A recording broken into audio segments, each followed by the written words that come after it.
Hello students, इस video में मैं आपको पढ़ाने वाली हूँ फासीवाद क्या है। ठीक है, फासीवाद का अर्थ, इसकी परिभाषा और फासीवाद का जन्म कैसे हुआ यानी ओरिजिन ऑफ फासिज्म, और फासीवाद की स्रोत क्या है, फासीवाद के मूलभूत तत्व या सिद्धांत क्या क्या है, फासीवाद के गुण एवं दोष और इसकी आलोचना। तो वीडियो में अंत तक बने रहिएगा ताकि फासीवाद से जितने भी कॉन्सेप्ट है आपका अच्छे से क्लियर हो पाए। और वीडियो यूज़फुल लगे तो इसे लाइक एंड शेयर कर दीजिएगा। और एक बात कि यदि आपको पॉलिटिकल आइडियोलॉजी प्लेलिस्ट का लिंक चाहिए तो आप कमेंट बॉक्स पर जाकर देख सकते हैं या फिर डिस्क्रिप्शन में भी आपको मिल जाएगा। फासीवाद क्या है? What do you mean by fascism? Describe main principles of fascism. ठीक है, फासिज्म या फासीवाद जो है उसके मुख्य सिद्धांत क्या है? तो फासीवादी विचारधारा जो है ना, यह सर्वाधिकारवादी राजनीतिक व्यवस्था है जिसमें सारे अधिकार जो है किसी एक व्यक्ति में केंद्रित होता है। फासीवादी विचारधारा के समर्थकों का मानना है कि राज्य से बाहर कुछ भी नहीं है, राज्य के विरुद्ध कुछ भी नहीं है, प्रत्येक बात यानी हर एक बात राज्य के लिए है और राज्य के अंदर है, और व्यक्ति का विकास जो है राज्य के भीतर ही संभव है। ठीक है, तो ये जो है फासीवादी विचारधारा का कॉन्सेप्ट है, धारणा है। फासीवाद या फासिस्टवाद का उदय सेकेंड वर्ल्ड वॉर के यानी द्वितीय विश्व युद्ध महायुद्ध के बाद इटली में हुआ। फासीवाद का जन्म के बारे चर्चा हो रही है, ओरिजिन ऑफ फासिज्म। फासिज्म जो है सेकेंड वर्ल्ड वॉर के बाद इटली में इसका उदय हुआ। इसका नेता मुसोलिनी था। ऑब्जेक्टिव क्वेश्चन में बहुत बार पूछा गया है कि फासीवाद का नेता कौन था या जन्मदाता कौन था, तो मुसोलिनी था। ठीक है, वस्तुतः फासिस्टवाद परिस्थितियों का परिणाम था। फासिस्टवाद या फासिज्म जो है, फासीवाद विचारधारा जो है, ये परिस्थितियों का परिणाम था। इस सिद्धांत की कोई सुनिश्चित धाराएं नहीं कही जा सकती। परिस्थितियों के अनुसार आवश्यकताओं की पूर्ति के लिए इसमें नई धाराओं का समावेश कर लिया जाता है। फासीवाद का अर्थ, फासीवाद जिसे अंग्रेजी में फासिज्म कहते हैं, इस शब्द की उत्पत्ति इटालियन भाषा के फैसियो शब्द से हुई है, जिसका अर्थ है लकड़ियों का गट्ठा। जैसा कि मैंने आपको बताया कि फासीवाद का उदय जो है इटली में हुआ, और फासिज्म जो शब्द है इसकी उत्पत्ति भी इटालियन भाषा के फैसियो शब्द से हुई है। फैसियो शब्द जिसका अर्थ है लकड़ियों का गट्ठा। बंधी हुई लकड़ियां शक्ति, अनुशासन और एकता का प्रतीक होती है। इसका तात्पर्य यह है कि फासिस्टवाद एकता, शक्ति तथा अनुशासन का प्रतीक है। सेकेंड वर्ल्ड वॉर जो हुआ 1939 टू 1945, 1939 से 1945 तक जो चला, द्वितीय महायुद्ध काल में मुसोलिनी नाम के एक नेता थे। उनके नेतृत्व में इटली ने लकड़ियों के समूह तथा कुल्हाड़ी का प्रतीक अपनाया, जो प्राचीन काल में रोम का प्रतीक था। कुल्हाड़ी राज्य सत्ता का प्रतीक थी तथा लकड़ियों का समूह एकता के महत्व को प्रदर्शित करता है। इस सिद्धांत का प्रतिपादन यानी फासीवाद का प्रतिपादन मुसोलिनी ने साम्यवाद से देश की रक्षा करने के लिए किया था। मुसोलिनी जो फासीवाद के जन्मदाता है, उन्होंने साम्यवाद का विरोध किया था। ठीक है, उनके अनुसार साम्यवाद सही नहीं है, शासन व्यवस्था सही शासन व्यवस्था नहीं है। उन्होंने साम्यवाद का विरोध किया और मुसोलिनी ने साम्यवाद से देश की रक्षा करने के लिए ही इस सिद्धांत यानी फासीवाद का प्रतिपादन किया। चलिए जानते हैं भिन्न भिन्न राजनीति वैज्ञानिकों ने या राजनेताओं ने किस तरह से फासीवाद को परिभाषित किया है। प्रोफेसर बर्न्स के शब्दों में इटली का फासिस्टवाद एक ऐसा सामाजिक और राजनीतिक आंदोलन है जिसका उद्देश्य राजनीतिक और सामाजिक व्यवस्था का पुनर्गठन है। प्रोफेसर सेबाइन के अनुसार फासिस्टवाद विभिन्न स्रोतों के लिए गए स्रोतों के लिए गए उन विचारों का योग है जो परिस्थिति की आवश्यकताओं के अनुसार एकत्रित किए गए हैं। मुसोलिनी ने कहा, फासिस्टवाद वास्तविकता पर आधारित है। हम निश्चित और वास्तविक उद्देश्यों की प्राप्ति करना चाहते हैं। हमारा कार्यक्रम कार्य करना है, केवल बातें करना नहीं। फासिस्टवादियों ने एक नारा बनाया था। फासिस्टवाद का नारा था, एक राष्ट्र, एक दल और एक नेता। अर्थात फासीवादी शासन व्यवस्था में एक राष्ट्र में एक राजनीतिक दल और एक नेता को ही शक्ति का केंद्रीकरण हो जाता है। फासीवाद के स्रोत क्या है? फासीवाद के कोई निश्चित स्रोत नहीं है। इस विचारधारा के प्रमुख स्रोत इस प्रकार है। हीगल के आदर्शवाद का प्रभाव, impact of the idealism of Hegel. Hegel के आदर्शवाद से फासिस्टवाद ने यह ग्रहण किया कि राज्य ही सर्वोपरि है। राज्य में ही व्यक्ति की स्वतंत्रता है तथा राज्य के आदर्शों का पालन सहर्ष यानी खुशी खुशी करना चाहिए, क्योंकि यही श्रेयस्कर है। ठीक है, राज्य के आदर्शों का पालन करना ही जनता के लिए श्रेयस्कर है यानी बेस्ट है। नीत्शे का प्रभाव, फासीवाद के स्रोत जो है नीत्शे का प्रभाव है। नीत्शे ने तानाशाही की शिक्षा दी। अति मानव, सुपरमैन का पार्ट भी नीत्शे ही ने पढ़ाया। अति मानव यानी सुपरमैन यानी अति मानव को शासन करने का स्वाभाविक अधिकार होता है तथा धर्म एवं नैतिकता आदि की भावनाओं में बंधन नहीं होता। रोम के दृष्टिकोण का प्रभाव, फासीवाद पर किस प्रकार रोम के दृष्टिकोण का प्रभाव पड़ा? Influence of Roman approach. Rome के जीवन के प्रति दृष्टिकोण से अनुशासन, विश्वास तथा कार्य को महत्व देना आदि तत्वों का समावेश हुआ। इस सिद्धांत के अनुसार स्वतंत्रता, संदेश तथा तर्क का कोई महत्व नहीं है। इनके द्वारा साम्यवादियों की नास्तिकता और उच्छृंखलता तथा लोकतंत्र की कुव्यवस्था तथा अराजकता को प्रोत्साहन दिया जाता है। फासीवाद के मूलभूत सिद्धांत या तत्व क्या है? फंडामेंटल प्रिंसिपल्स ऑफ फासिज्म या फिर एलिमेंट्स ऑफ फासिज्म। प्रारंभ में यानी शुरुआत में सैद्धांतिक पक्ष की अपेक्षा व्यवहारिक पक्ष अधिक महत्वपूर्ण था। मुसोलिनी का विचार था कि विचारधारा अथवा मत की अपेक्षा अनुशासन का कार्य में कहीं अधिक महत्व है। ठीक है, मुसोलिनी क्या मानता था? मुसोलिनी मानता था कि विचारधारा या मत की अपेक्षा उसकी तुलना में अनुशासन का कार्य में कहीं अधिक महत्व है। वस्तुतः सिद्धांतों के प्रतिपादन के मुकाबले में व्यवहारिक पक्ष की प्रधानता इस विचार की विशेषता है। यानी फासीवाद जो है वो प्रैक्टिकल एस्पेक्ट पे ज़्यादा बल देता है, जोर देता है।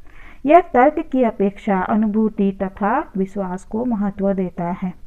फासिस्टवादी आंदोलन का लक्ष्य था एक नवीन मानव सभ्यता का निर्माण करना जो प्राचीन रोमन तथा यूनानी संस्कृति एवं आधुनिक सभ्यता का समन्वित रूप हो। फासीवादी परंपरागत भावनाओं पर आधारित राष्ट्रीय चरित्र को पवित्र एवं दैवी मानता है। इस प्रकार यह विचारधारा व्यवहारवादी, प्रतिक्रियावादी सिद्धांत तथा वास्तविकता पर आधारित है। फासीवादी विचारधारा जो है वास्तविकता पर आधारित है। इस विचारधारा के मूलभूत तत्व का संक्षेप में विवरण संभव है। फासीवादी विचारधारा राष्ट्र को सर्वोपरि मानती है। State is the supreme. राष्ट्र दैवी व्यक्तित्व है। राज्य राष्ट्र का राजनीतिक रूप मात्र है। राज्य का अपना व्यक्तित्व है जो व्यक्तियों के व्यक्तित्व से अलग यानी पृथक तथा श्रेष्ठतम है।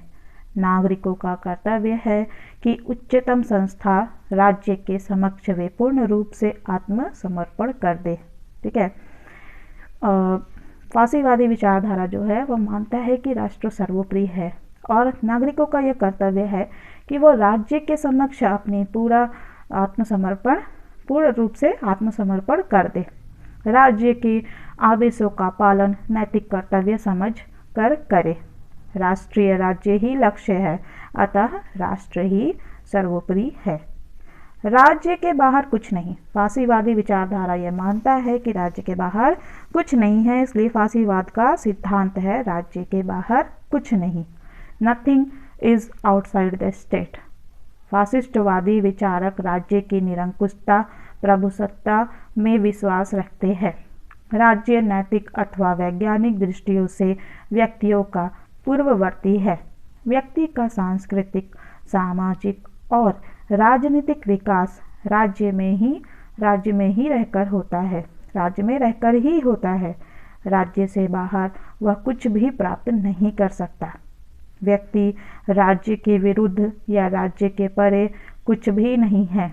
मुसोलिनी राज्य को एक आध्यात्मिक सत्ता के रूप में मान्यता देता है।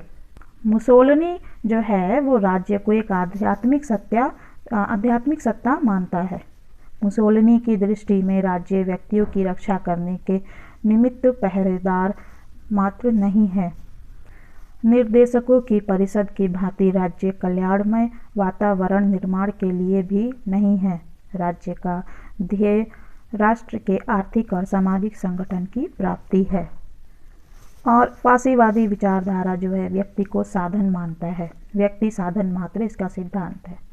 Individual only means. फासिस्टवाद व्यक्तिवाद, उदारवाद और समाजवाद के विपरीत सामूहिक कल्याण में विश्वास रखता है। ठीक है, फासिस्टवाद जो है व्यक्तिवाद, उदारवाद और समाजवाद के विपरीत सामूहिक कल्याण में विश्वास रखता है। इस सिद्धांत के अनुसार व्यक्ति साधन मात्र है, समाज साध्य है। समस्त अधिकार समाज के है। व्यक्ति का कर्तव्य है कि अपने को सामाजिक हित में विलीन कर दे। सामाजिक हित में व्यक्ति का बलिदान नगण्य है। ठीक है, यानी सामाजिक हित में व्यक्ति को बलिदान कर देना चाहिए। राज्य एक विशाल सामाजिक निगम, स्टेट वास्ट सोशल कॉरपोरेशन, ये फासीवाद के मूलभूत सिद्धांत है। राज्य को यह एक विशाल सामाजिक निगम मानता है। फासिस्टवादी विचारधारा के अनुसार राज्य एक विशाल निगम है। अन्य सभी निगम राज्य के अंतर्गत आते हैं। राज्य शेष सभी निगमों के पारस्परिक संबंधों को निर्धारित करता है। ठीक है, राज्य क्या है? राज्य जो है एक विशाल सामाजिक निगम है और अन्य जितने भी निगम है वो राज्य निगम के अंतर आते हैं। राज्य के अलावा बाकी जो निगम है उनके आपस के जो संबंध है उसको निर्धारित करता है। ठीक है, सभी निगम राज्य द्वारा नियंत्रित है तथा उसके अधीन है। राष्ट्रीय संसद का निर्माण निगमों के प्रतिनिधियों द्वारा होगा। वह व्यवस्था व्यक्ति के व्यक्तित्व में पूर्णतः सहायक होगी। राज्य का नियंत्रण, कंट्रोल ऑफ द स्टेट। सामाजिक और आर्थिक जीवन राज्य द्वारा नियंत्रित होना चाहिए। यह फासीवादी विचारधारा का मानना है कि सामाजिक और आर्थिक जीवन राज्य के द्वारा नियंत्रित होना चाहिए, यानी राज्य का उस पर कंट्रोल होगा। आर्थिक क्षेत्र में राष्ट्रीय स्वामित्व होना चाहिए। सामाजिक एवं आर्थिक विकास में व्यक्तिगत संपत्ति आवश्यक तथा प्राकृतिक अधिकार है। उत्पादन और नियंत्रण पर पूर्ण रूप से राज्य का नियंत्रण होना चाहिए। श्रमिकों का हड़ताल करना तथा पूंजीपतियों की तालाबंदी सर्वथा अनुचित है। फासीवादी विचारधारा का मूलभूत तत्व या सिद्धांत यह भी है कि यह युद्ध को अनिवार्य मानता है। युद्ध की अनिवार्यता शांति, कायरता तथा बाह्य आडंबर का प्रतीक है। सामाजिक विकास के लिए युद्ध अनिवार्य है। राज्य का विस्तार युद्ध द्वारा ही संभव है। यदि राज्य का विस्तार नहीं होगा तो राज्य का स्वाभाविक विनाश हो जाएगा। अतः राज्य का विस्तार राज्य के अस्तित्व के लिए अनिवार्य हो गया है। फासीवाद यह मानता है कि राज्य शक्ति पर आधारित है, स्टेट बेस्ड ऑन फोर्स। राज्य का आधार शक्ति है, इच्छा नहीं। राज्य में विरोध तथा आलोचना से शासन कार्य में बाधा उत्पन्न हो जाती है। तर्क तथा विवाद द्वारा विरोध को नष्ट किया जाना चाहिए। अतः शक्ति के आधार पर ही राज्य अपनी एकता बनाए रखता है। लोकतंत्र, उदारवाद तथा समाजवाद का विरोध। फासीवाद विचारधारा जो है यह लोकतंत्र, उदारवाद और समाजवाद का विरोध करता है। फासिज्म उदारवाद तथा समाजवाद का विरोधी है। आर्थिक कल्याण ही समाजवाद का लक्ष्य है। फासिस्टवादी विचारकों की दृष्टि में यह पशुता का प्रतीक है। ठीक है, यानी कि समाजवादी विचारधारा जो है वो आर्थिक कल्याण को ही लक्ष्य मानता है, जबकि फासीवादी विचारधारा मानता है कि यह पशुता का प्रतीक है, क्योंकि भौतिकवादी जीवन में सभ्यता तथा संस्कृति विनष्ट हो जाएगी। लोकतंत्र भी व्यर्थ है, बेकार है, क्योंकि प्रशासन की क्षमता कुछ ही व्यक्तियों में पाई जाती है। इस प्रकार वह लोकतंत्र का विरोध और कुलीन तंत्र का समर्थन करता है। बुद्धि का विरोध, ऑपोजिशन ऑफ रीजन। फासिस्टवाद बुद्धिवाद और विवेकशीलता का विरोध करता है। इसका कारण यह है कि इस आंदोलन का कोई सैद्धांतिक आधार न था। यह आंदोलन यानी फासीवादी आंदोलन व्यावहारिक और प्रयोगवादी ही था। केवल एक ही दल की तानाशाही, dictatorship of one party only. फासीवाद केवल एक ही दल की स्वेच्छाचारिता में विश्वास करता है। दल के नेता का ही अनुसरण करना उसका एकमात्र सिद्धांत है। फासीवादी विचारधारा का सिद्धांत है कि अधिनायकवादी दल के अलावा अन्य सभी दलों को कुचल दिया जाए। फासीवाद का नारा था एक राष्ट्र, एक दल और एक नेता। फासीवाद के गुण एवं दोषों का आलोचनात्मक परीक्षण कीजिए। फासीवाद के गुण और दोष क्या है, चलिए देखते हैं। फासीवाद के गुण, मेरिट्स ऑफ फासिज्म। शासन की कुशलता, जटिल समस्याओं का समाधान, संकट काल के लिए उपयुक्त और आवश्यकताओं की पूर्ति, यह फासीवाद के गुण हैं। ठीक है, चलिए जानते हैं एक एक करके ये सब क्या है। शासन की कुशलता, एफिशिएंसी ऑफ फासिज्म। फासीवाद एक दृढ़ रीति का समर्थक था, इसीलिए प्रशासन संबंधी जो भी नियम लागू किया गया उसमें दृढ़ता पर विशेष बल दिया गया। इस बात का पूरा विश्वास किया जाता था कि एक योग्य शासक अपने सिद्धांतों पर दृढ़ रहकर बड़ी सरलता से आसानी से विरोधियों को नतमस्तक कर सकता है। जटिल समस्याओं का समाधान, फासीवाद जो है जटिल समस्याओं के समाधान में उपयोगी है। फासीवाद अधिनायकवाद में, डिक्टेटरशिप में विश्वास करता है। उनमें एक ही दल की स्वेच्छाचारिता थी, जिसके कारण लोकतंत्र शासन में पाई जाने वाली समस्याओं का नाम नहीं था। एक दलीय पद्धति के कारण जटिल से जटिल यानी मुश्किल से मुश्किल समस्याओं का समाधान किया जा सकता था। संकट काल के लिए उपयुक्त, एप्रोप्रिएट फॉर इमरजेंसी। फासीवाद में एकता संभव होती है, वहाँ पर एक ही व्यक्ति के आदेशों का, ऑर्डर्स का पालन किया जाता है, उसी व्यक्ति की पूजा की जाती है। अतएव संकटकालीन अवस्था में यह खोजने की आवश्यकता नहीं पड़ती कि किस व्यक्ति के नेतृत्व में कार्य किया जाए। आवश्यकताओं की पूर्ति, फुलफिलमेंट ऑफ रिक्वायरमेंट्स। फासीवादी विचारधारा के अनुसार राज्य का प्रथम उद्देश्य रोटी, कपड़ा तथा आवास की व्यवस्था करना है। इस व्यवस्था को करने के बाद वह राज्य की समस्याओं पर विजय पा सकता है तथा क्रांति के मूल कारणों का प्रयोग कर सकता है। तो ये थी फासीवाद की कुछ गुण या विशेषताएं। अब हम जानेंगे कि फासीवाद विचारधारा जो है या शासन व्यवस्था जो है इसके दोष क्या है, डिमेरिट्स ऑफ फासिज्म। फासीवाद के दोष इस प्रकार है। फासीवाद जो है शक्ति पर आधारित होता है। फासीवाद लोकतांत्रिक विचारों की उपेक्षा करता है। फासीवाद युद्ध को महत्वपूर्ण बताता है। फासीवाद सर्वाधिकारवादी राज्य का समर्थक है। फासीवाद भय तथा दबाव का दुष्परिणाम है। यह प्रगति का ह्रास है। यह यानी फासीवाद व्यक्ति पूजा पर बल देता है और अधिनायकों का स्वार्थ इसमें शामिल होता है। जर्मनी एवं इटली में अधिनायकवाद का दुष्परिणाम पड़ा है। इतिहास भी अधिनायकवाद यानी डिक्टेटरशिप के विरुद्ध है और फासीवाद जो है ये पाशविक शक्ति पर आधारित है, यानी बुरी शक्ति पर आधारित है। तो चलिए जानते हैं कि करके ये सारे क्या पॉइंट्स है। फासीवाद के दोष क्या है, डिमेरिट्स ऑफ फासिज्म। फासीवाद शक्ति पर आधारित होती है, बेस्ड ऑन फोर्स। फासीवाद ने अपनी समस्त समस्याओं का समाधान करने के लिए शक्ति का आश्रय लिया।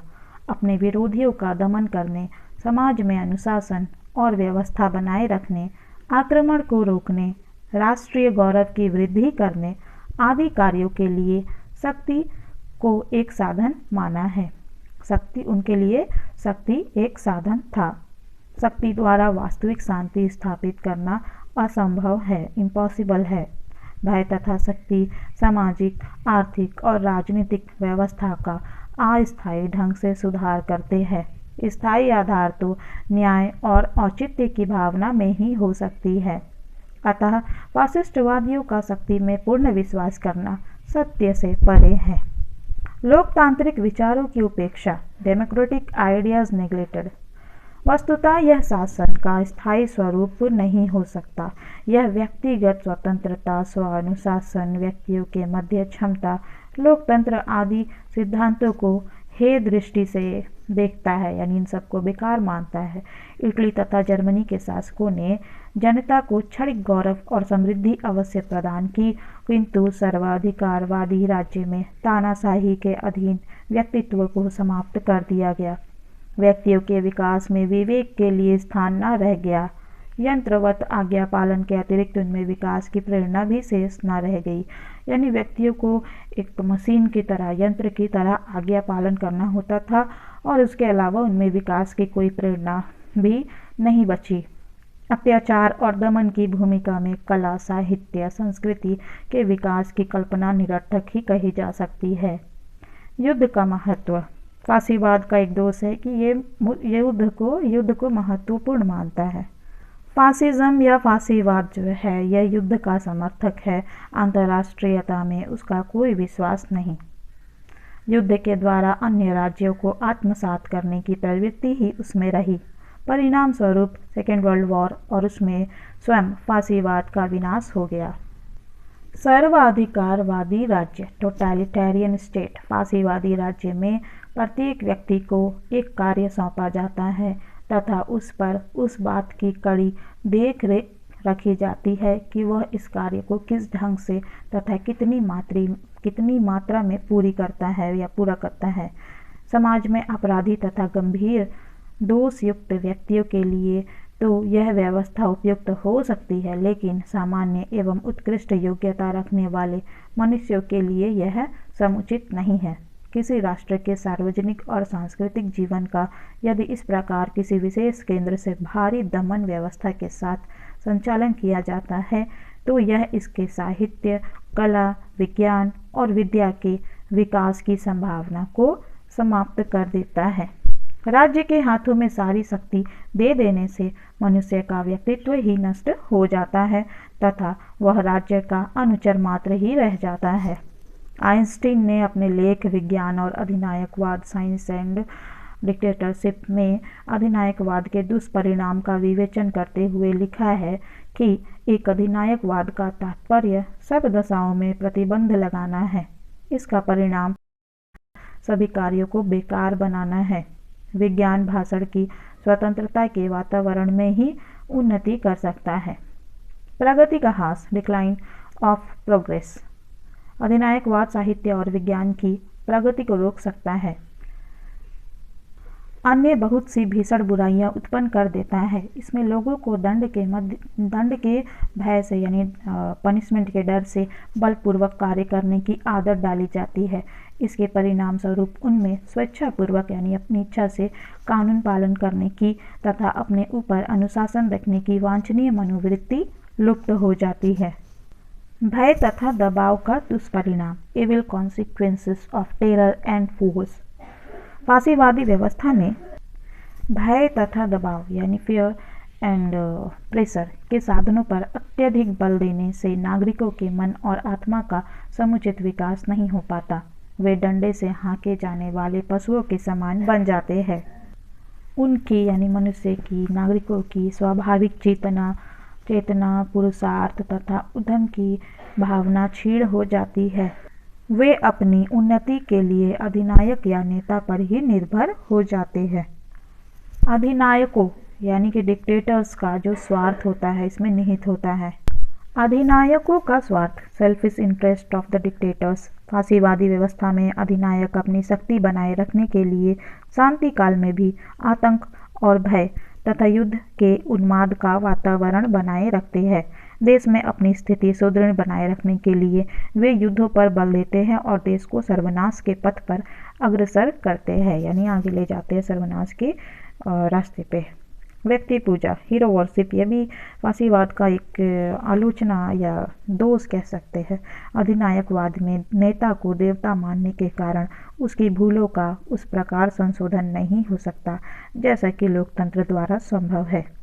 उदाहरण के लिए, युद्ध प्रारंभ होते ही जब इंग्लैंड की कमजोरियां जनता के समक्ष आई, तब ब्रिटिश जनता एवं संसद ने तत्कालीन प्रधानमंत्री चेम्बरलेन को इनके लिए उत्तरदायी ठहराया। इसके परिणाम स्वरूप चेम्बरलेन को त्यागपत्र देना पड़ा तथा चर्चिल प्रधानमंत्री बना। उसने युद्ध का कुशलतापूर्वक संचालन करने के लिए ब्रिटेन को विजयी बनाया। अधिनायकवादी देशों में ऐसा परिवर्तन संभव नहीं है। उदाहरण के लिए, हिटलर ने रूस पर आक्रमण करके तथा दूसरा मोर्चा खोलकर भारी भूल की, किंतु जर्मनी में उसे अपने पद से हटाने का साहस जर्मनी की जनता में नहीं था। अंत में इसका दुष्परिणाम उसे भोगना पड़ा। जर्मनी और इटली में अधिनायकवाद का दुष्परिणाम।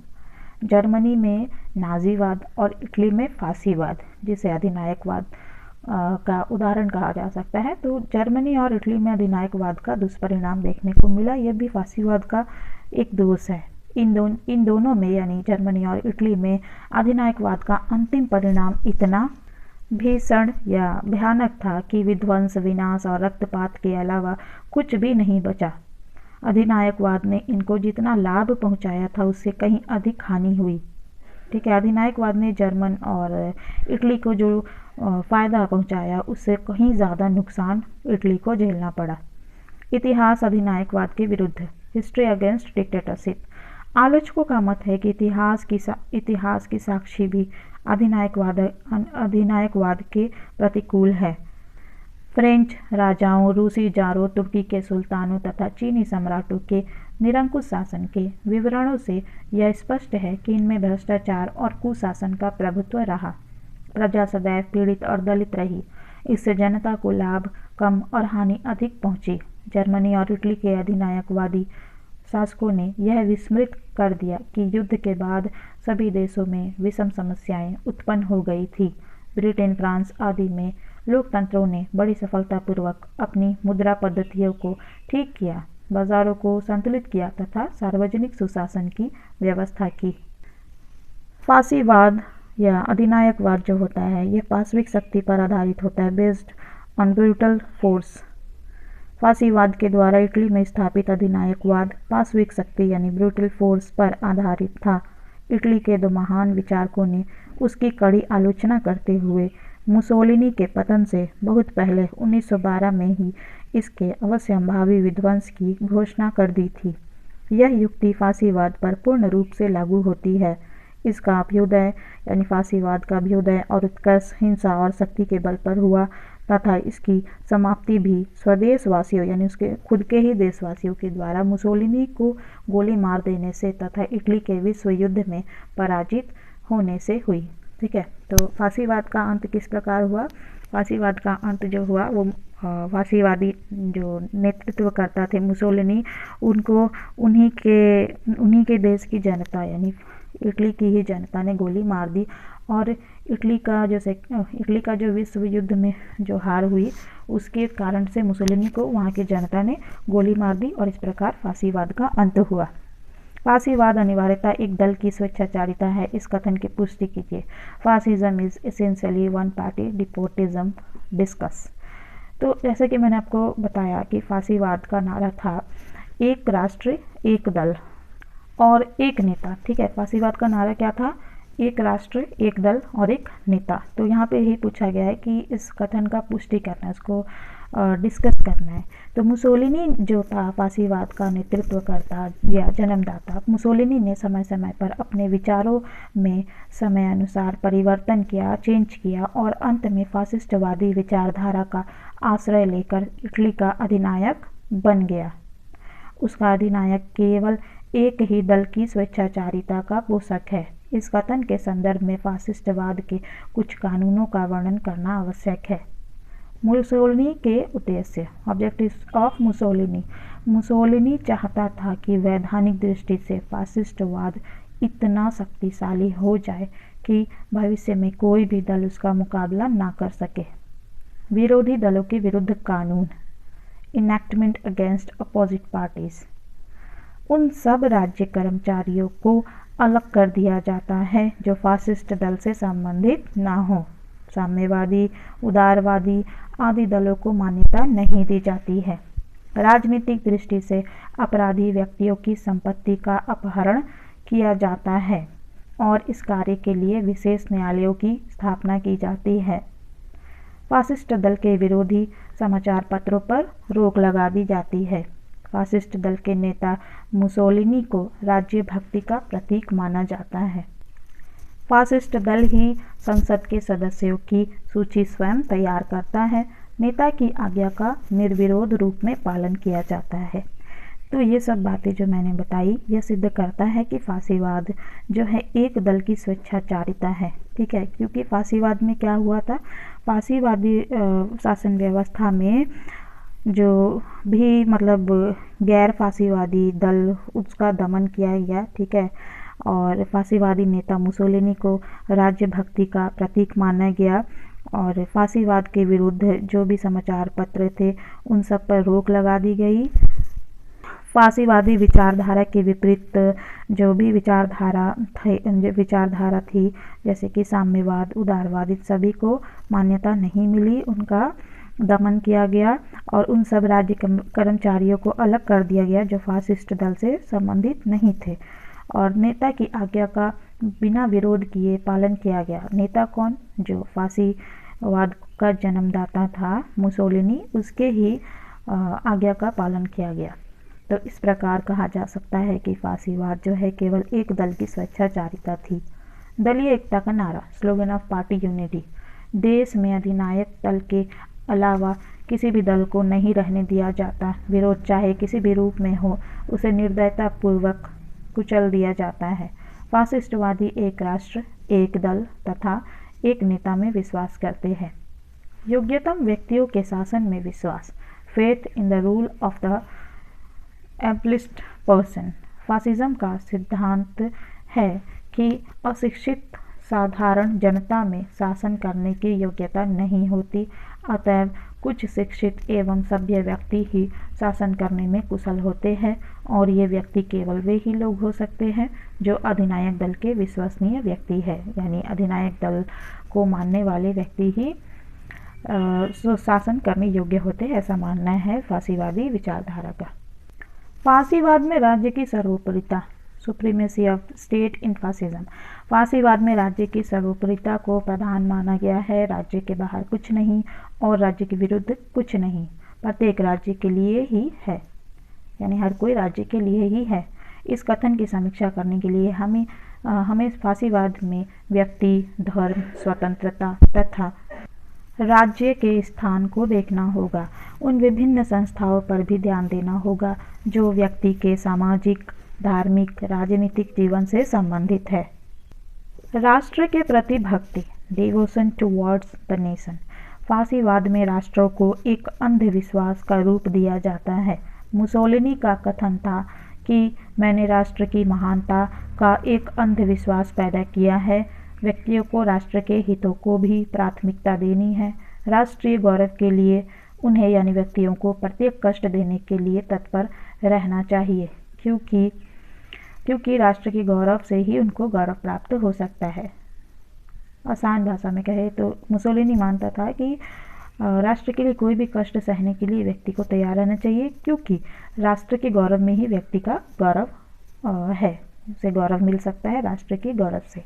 ठीक है, तो व्यक्ति की राज्य पर निर्भरता, dependence of individual on the state. व्यक्ति को राज्य पर निर्भर करने वाले फांसीवादी विचारकों ने राज्य के संबंध में क्या विचार रखे थे, चलिए जानते हैं।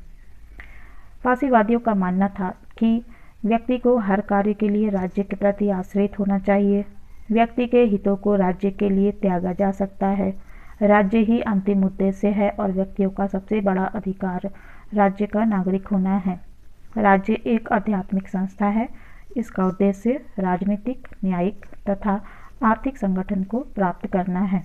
व्यक्ति केवल एक साधन है और राज्य साध्य है।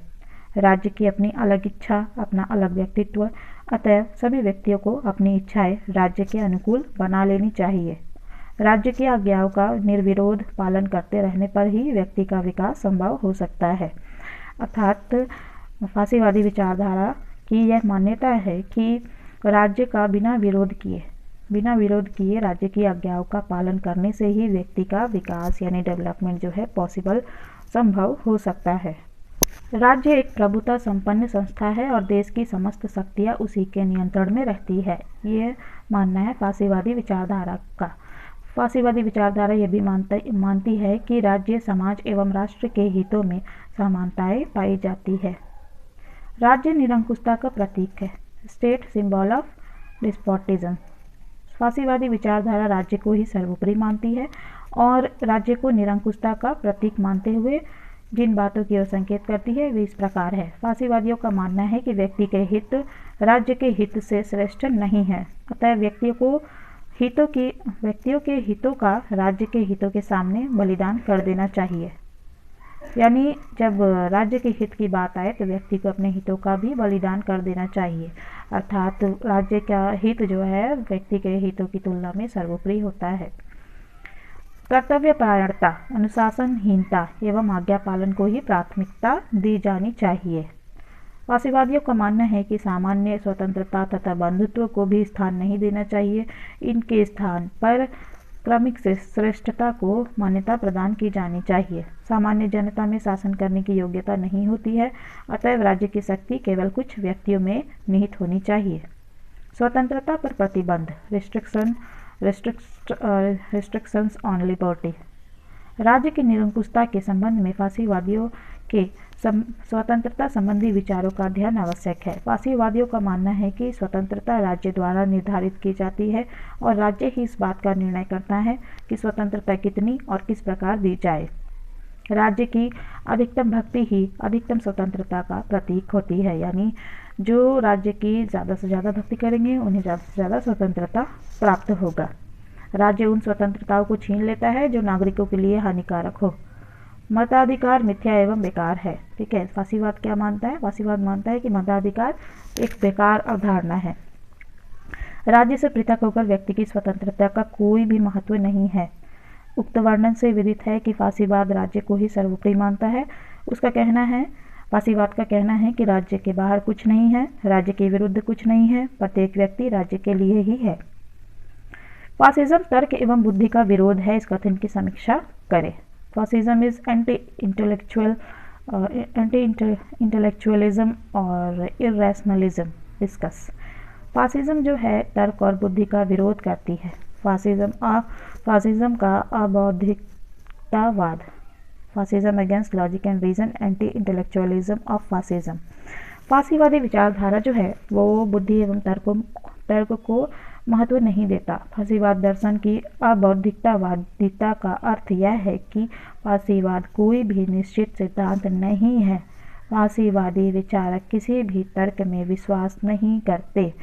फासीवादी विचारकों का मानना है कि सिद्धांत के स्थान पर यथार्थवाद को मान्यता मिलनी चाहिए। अबौद्धिकतावाद के पक्ष में फासीवादियों का तर्क, arguments in favour of anti intellectualism. Fascism की अबौद्धिकतावाद के पक्ष में तर्क उपस्थित इस प्रकार किए गए। फासीवाद जो है अबौद्धिकतावाद का समर्थक है। फासिज्म की व्यावहारिकता, प्रैक्टिकबिलिटी ऑफ फासिज्म। फासिज्म कोई भी ऐसा सिद्धांत नहीं है जिसकी प्रत्येक बात को पहले से ही स्वीकार कर लिया गया हो। कार्य किए जाने की आवश्यकता के कारण फासिज्म का जन्म हुआ। फासिज्म आरंभ से ही यानी शुरुआत से ही व्यवहारिक दर्शन रहा। सिद्धांत की यथार्थवादिता, रियलिज्म इन थ्योरी। फासीवाद तर्क पर आधारित ना होकर केवल यथार्थवादिता पर आधारित है। फासीवादियों का कहना है कि हम निश्चित एवं यथार्थ होना चाहते हैं। हम सिद्धांत एवं विचार विनिमय के मेघों यानी बादलों से बाहर निकलना चाहते हैं। आतंकवादी सिद्धांत, टेररिस्ट थ्योरी। सेबाइन ने कहा है कि फासिस्टवाद मौलिक रूप में आतंकवादी है। यह प्रेरणा के द्वारा आडंबरों का प्रतिपादन करता है और इच्छा तथा विश्वास के आधार पर उसको सिद्ध करने का प्रयास करता है। निर्णयवाद के तत्व, एलिमेंट्स ऑफ बीइंग, डिसीजर। फांसीवाद की अबौद्धिकतावाद इस बात से झलकती है कि वे सभी कार्यक्रमों को स्वयं मानते हैं। फांसीवादी विचारधारा के पक्ष में नाजी नेता हिटलर ने स्पष्ट रूप से कहा है, निर्णायक वस्तु मानव इच्छा, श्रेष्ठ अंतर्दृष्टि, मानव उचित साहस, दृढ़ विश्वास और आंतरिक इच्छा है। यही निर्णायक बातें हैं जिन पर विशेष बल दिया जाना चाहिए। लोकतंत्री विचारों का विरोध। फांसीवाद जो है लोकतंत्री विचारों का विरोध करता है। Opposition of democratic ideas. फांसीवाद लोकतंत्र का भी विरोधी है। यह विचार विमर्श को केवल समय यापन का साधन मात्र समझता है तथा वयस्क मताधिकार की उपेक्षा करता है। उसका यह भी कहना है कि जनसाधारण में शासन करने की योग्यता नहीं होती है, शासन कार्य तो केवल कुछ योग्यतम व्यक्ति करते हैं। अतः फांसीवाद लोकतंत्र को ना मानकर चतुरता तथा योग्यताओं को महत्व देता है। शासन का दायित्व उन्हीं व्यक्तियों को देना चाहिए जो योग्य तथा कार्यकुशल है। सत्ता का सच्चा लोकतंत्र संख्यात्मक ना होकर गुणात्मक होता है। शारीरिक शक्तियों पर बल। Emphasis on physical powers. फांसीवाद जो है शारीरिक शक्तियों पर बल देता है। फांसीवादी विचारकों का कहना है कि शरीर व भौतिक शक्तियों का प्रयोग करना चाहिए। मानसिक शक्ति में फांसीवाद अधिक विश्वास नहीं करता है। मस्तिष्क को वशीभूत करने के लिए एवं प्रचार करना चाहिए। व्यवहार ही सब कुछ है, तर्क वितर्क कोरी कल्पना है। युद्ध में विश्वास। फांसीवाद जो है युद्ध में विश्वास करता है। Faith in war. फांसीवाद के अनुसार युद्ध मानव प्रगति का एक साधन है। मुसोलिनी का कथन है, शांति एक ऐसे तालाब के समान है जहाँ पानी ठहरा रहता है।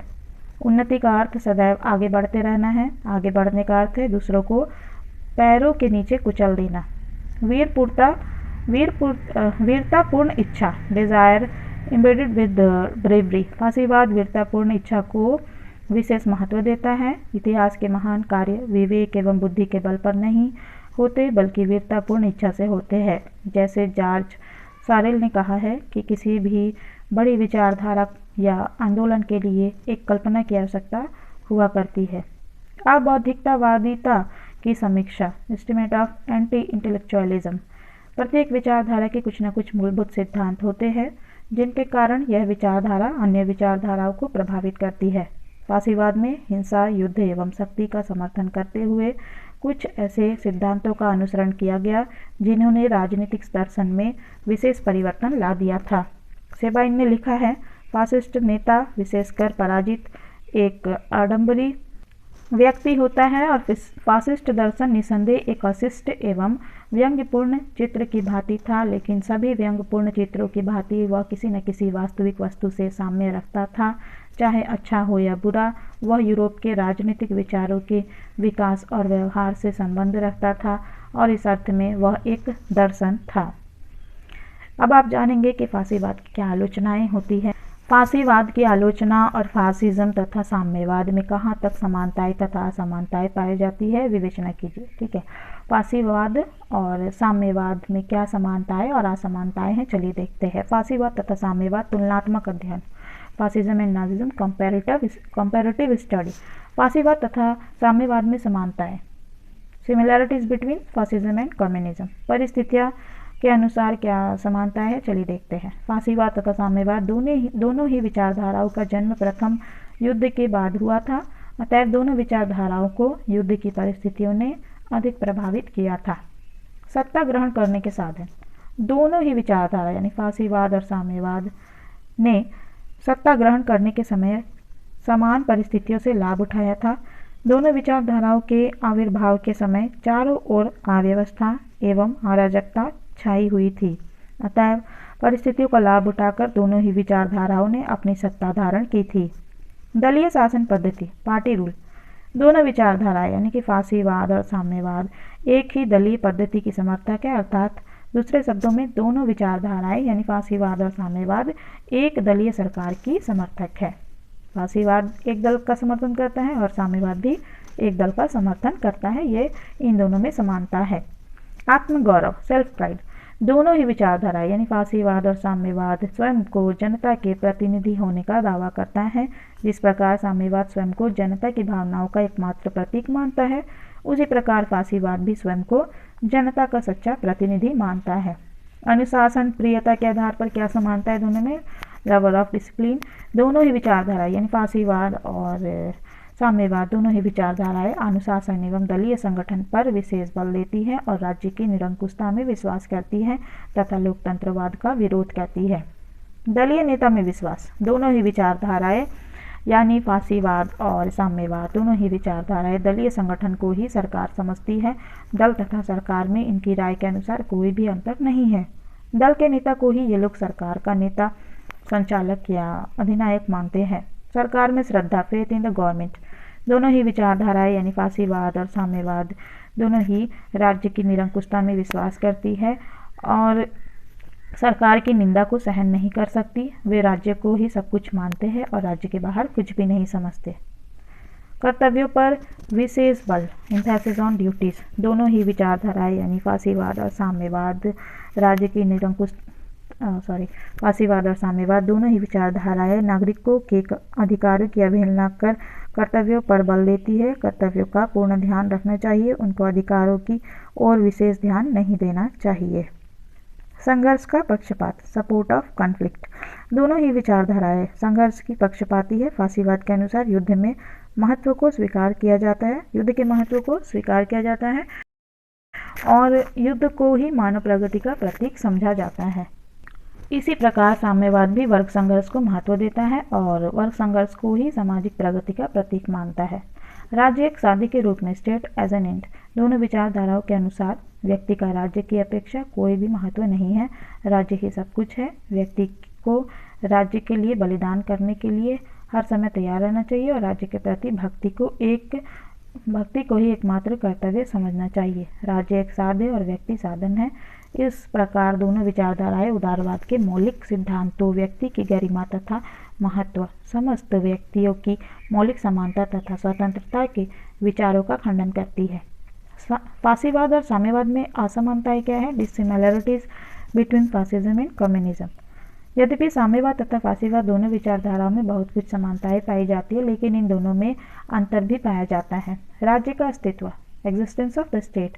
फांसीवाद का कहना है कि राज्य एक स्थायी संस्था है और उसका अंत कभी नहीं हो सकता, कभी नहीं होता है।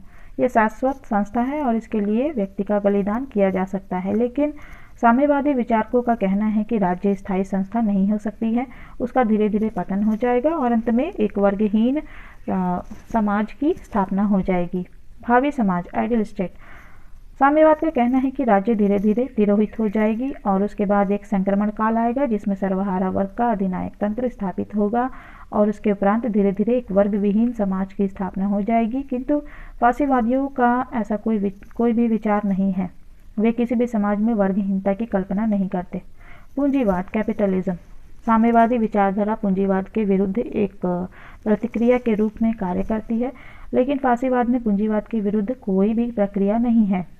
वर्ग, क्लासेस। साम्यवाद केवल श्रमिक वर्ग के हितों को ही प्रधान मानता है। उनका कहना है कि पूंजीपतियों का धीरे धीरे अंत कर देना चाहिए और पूंजीवाद के बाद श्रमिकों का ही अधिनायकवाद स्थापित हो जाएगा। इस प्रकार साम्यवादी विचारधारा पूंजीवाद का विरोधी और श्रमिक वर्ग की पक्षपाती है, किंतु फांसीवाद किसी भी वर्ग का पक्षपाती या विरोधी नहीं है। वह पूंजीपति तथा श्रमिक वर्ग दोनों का ही पक्षपाती है। वह दोनों की ही आवश्यकताओं की पूर्ति करता है। साम्राज्यवाद, इंपीरियलिज्म। फांसीवाद साम्राज्यवादी विचारधारा का पक्षपाती है।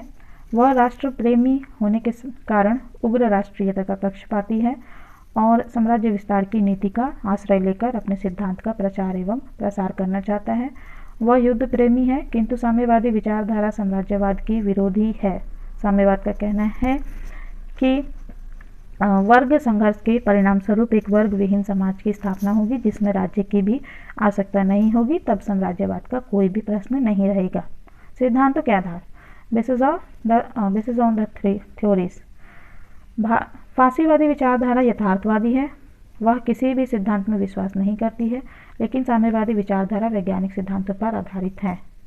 उद्देश्य, ऑब्जेक्टिव्स। साम्यवाद का उद्देश्य एक स्वतंत्र समाज की स्थापना करना है। इस समाज में व्यक्ति अपनी इच्छा के अनुसार कार्य करने के लिए स्वतंत्र होगा। उस पर किसी प्रकार के कानून या बल का कोई प्रतिबंध नहीं होगा। लेकिन फांसीवाद का उद्देश्य एक ऐसे समाज की स्थापना करना है जिसमें व्यक्ति पर राज्य का पूर्ण नियंत्रण होगा और राज्य के बाहर कुछ भी नहीं रहेगा। विचारों का क्षेत्र, स्कोप ऑफ आइडियाज। साम्यवाद का कहना है कि प्रत्येक जाति या राष्ट्र को अपना विकास करने की पूर्ण स्वतंत्रता है और उसको ऐसा करने का अधिकार भी है, लेकिन फासीवाद उग्र राष्ट्रवादी होने के कारण केवल इटली को ही प्रधानता देता है और इटली को ही अपने विकास का अवसर देता है। इस प्रकार साम्यवाद के विचारों में व्यापकता और फासीवादी विचारों में संकीर्णता पाई जाती है। व्यक्तिगत स्वतंत्रता के बारे में दोनों में क्या क्या मत है और क्या अंतर है, चलिए देखते हैं। साम्यवादी विचारधारा व्यक्ति द्वारा शोषण रोकना चाहती है। साम्यवादी विचारक व्यक्ति की स्वतंत्रता में पूर्ण विश्वास रखते हैं। साम्यवादियों का मानना है कि वर्गहीन समाज की स्थापना हो जाने पर व्यक्ति स्वतंत्रता का अधिकतम उपभोग कर सकेगा। फासीवाद व्यक्ति को स्वतंत्र छोड़ने का पक्षपाती नहीं है, वह व्यक्ति को राज्य की दास्ता में जकड़ने का पक्षपाती है। न्याय और समानता। फासीवाद निरंकुशता की भावना को प्रमुखता देता है। फासीवाद समाज में असमानता एवं अन्याय की उत्पत्ति को प्रोत्साहन देता है। फासीवाद राष्ट्रवाद का भी प्रेमी है, अतः फासीवादी विचारधारा संकीर्ण है। अपनी संकीर्णता के कारण ही फर्स्ट वर्ल्ड वॉर के बाद यह विचारधारा प्रभावहीन हो गई। इसके विपरीत साम्यवादी विचारधारा अन्याय एवं असमानता की विरोधी है, वह समानता की पक्षपाती है। उसका आंदोलन एक विश्वव्यापी आंदोलन है, इसलिए यह आंदोलन आज भी विश्व के कोने कोने में अपना प्रभाव रखता है तथा प्रगतिशील अवस्था पर है। वर्ग संपर्क, कॉन्टैक्ट्स बिटवीन क्लासेस। फासीवादियों का कहना है कि विभिन्न वर्गों के पारस्परिक संपर्क के परिणाम स्वरूप समाज उन्नति की ओर अग्रसर होता है। साम्यवादियों का कहना है कि यदि विभिन्न वर्ग रहेंगे तो समाज उन्नति के मार्ग पर अग्रसर नहीं होगा। साम्यवाद विभिन्न वर्गों का पूर्णता अंत करना चाहता है और एक वर्ग विहीन समाज की स्थापना करना चाहता है, क्योंकि वर्गों के अस्तित्व के कारण समाज में संघर्ष एवं अव्यवस्था सदैव ही बनी रहती है। स्त्रियों की स्वतंत्रता, लिबर्टी ऑफ वुमन। साम्यवादी विचारक स्त्रियों एवं पुरुषों को समान अधिकार प्रदान करने के पक्षपाती है, लेकिन फासीवादी विचारधारा के अनुसार स्त्रियों को पुरुषों के समान अधिकार नहीं मिलने चाहिए। फासीवादियों का कहना है कि स्त्रियों को तो पुरुषों के अधीन ही रहना अनिवार्य है, कंपलसरी है। विचारधाराओं की उत्पत्ति। साम्यवाद का आरंभ श्रमिकों एवं किसानों के पूंजीपतियों द्वारा शोषण के कारण हुआ, लेकिन फासीवाद की उत्पत्ति शक्ति और साम्राज्यवाद का विस्तार एवं राज्य को प्रमुखता देने की प्रेरणा से हुई। धर्म का स्थान। साम्यवाद चर्च तथा धर्म को नहीं मानता, लेकिन फासीवाद चर्च तथा धर्म दोनों को ही मान्यता देता है, लेकिन राज्य को सर्वोपरि मानता है। उक्त वर्णन से विदित है कि फासीवाद तथा साम्यवाद में समानताएं होते हुए भी दोनों में मौलिक असमानताएं भी है, जो किसी प्रकार से दोनों विचारधाराओं का मेल नहीं होने देती है। अब अंत में आप जानेंगे फासीवाद की क्या आलोचना है। फासीवाद का आलोचनात्मक परीक्षण, क्रिटिकल एस्टिमेट ऑफ फासिज्म। फासीवाद की आलोचना। फासीवाद विचारधारा के आलोचकों ने फासीवाद की निम्न आधारों पर आलोचना की है। लोकतंत्र विरोधी विचारधारा। फासीवाद स्वतंत्रता एवं समानता की विचारधाराओं का विरोध करता है, अतः यह यानी फासीवाद आधुनिक लोकतंत्रवादी विचारधारा का विरोधी है। आधुनिक विश्व की नीति के विरुद्ध, against modern theory of peace. आधुनिक युग में विश्व बंधुत्व एवं विश्व शांति के सिद्धांतों पर जोर दिया जाता है, जबकि फासीवादी विचारधारा में युद्ध एवं साम्राज्यवाद को प्रोत्साहन दिया जाता है। इस दृष्टि से फासीवाद आधुनिक विश्व की आवश्यकताओं की पूर्ति नहीं करता है। वैयक्तिक स्वतंत्रता का विरोध, अपोजिशन ऑफ इंडिविजुअल लिबर्टी। आधुनिक युग में व्यक्ति के अधिकारों पर विशेष बल दिया जाता है। व्यक्ति को सरकार की आलोचना करने का पूर्ण अधिकार प्रदान किया गया है, पर फासीवाद व्यक्ति को इस अधिकार से वंचित करता है। फासीवादियों का कहना है कि आम जनता में शासन को समझने की क्षमता नहीं होती है, वह सरकारी कार्यों की बारीकियों को नहीं समझ सकती, अतः व्यक्तियों द्वारा की गई राज्य या सरकार की आलोचना को सहन नहीं किया जा सकता है। बहुमत की उपेक्षा, मेजॉरिटी नेग्लेक्टेड। फासीवाद बहुमत की उपेक्षा करता है। उसके अनुसार केवल कुछ ही व्यक्तियों में सरकार को समझने एवं सरकारी कार्य करने की योग्यता होती है। अधिकारी वर्ग तो ईश्वर की ओर से विशेष गुणों से युक्त बनाकर भेजा जाता है। कुछ शासन करने के लिए होते हैं और शेष यानी बाकी शासित वर्ग होता है, अतएव बहुमत का कोई भी महत्व नहीं है।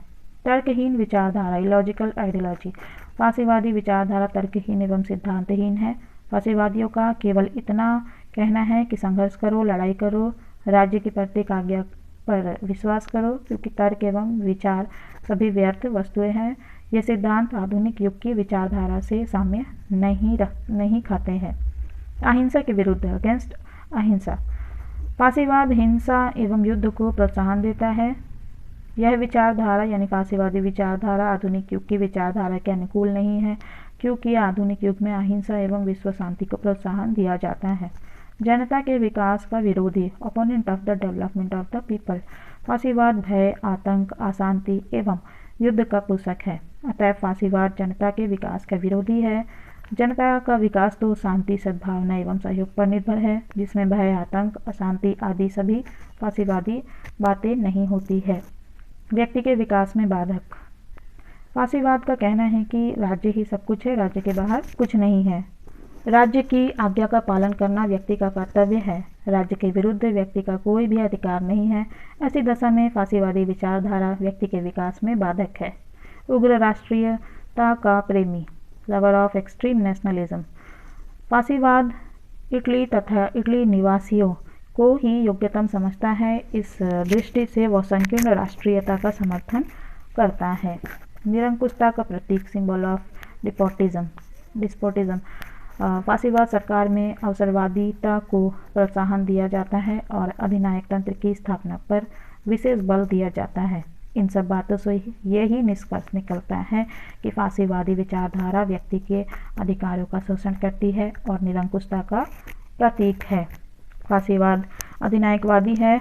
एक अधिनायकवाद का तात्पर्य, जैसा डॉक्टर वी सिंह ने लिखा है, समस्त दिशाओं में प्रतिबंध लगाना है। इसका परिणाम सभी को बेकार बनाना होता है। साहित्य तथा विज्ञान की प्रगति को रोकने के अलावा फांसीवाद लोगों को दंड के भय से जबरदस्ती काम करने की आदत डाल देता है। इसका परिणाम यह होता है कि उनमें स्वेच्छापूर्वक कानून पालन करने की, यानी लोगों में, जनता में स्वेच्छापूर्वक कानून पालन करने की तथा स्वयं पर अनुशासन रखने की वांछनीय मनोवृत्ति लुप्त हो जाती है।